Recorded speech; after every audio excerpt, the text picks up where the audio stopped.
เจ๊เบ้าเข้าครัวเมนูมื้อนี้ก็แกงมังนะจะปรากฏพี่น้องข้างหม้อน้ำใจแล้วก็เอาเกลือน้ำปลาปลาแดกคะนอลงไปเลยแล้วก็ใส่ขิงหัวบักบัวแดงหัวบักบัวใหญ่ลงไปเลยแป้งนัวใส่หลายแซ่บหลายใส่น้อยแซ่บน้อยลงไปเลยเจ๊เบ้าใส่เครื่องปรุงทุกอย่างแล้วเจ๊เบ้าก็ปากดลงไปเลยพี่น้องปรากฏเจ๊เบ้าล้างดีแล้วเด้อหม้อฟดๆเอาปลาลงไปพี่น้องให้มันได้20 นาทีพี่น้องหลังจากเขาเอาปลาลงไปแล้วเขาก็เอาบักนัดกับบักเลนลงไปเลยพี่น้องเพื่อสีสันเอาบักเลนใส่น้ำพี่น้อง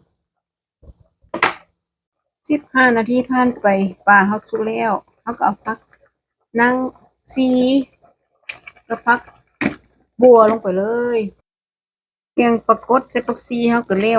พี่น้องเป็นตาแซ่บบ่พี่น้องดูดิปรากฏ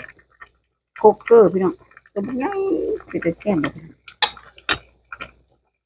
แกงปรากฏใส่บักนัดเขาก็แล้วพี่น้องเป็นตาแซ่บบ่พี่น้องมากินน้ำกันพี่น้องจ้า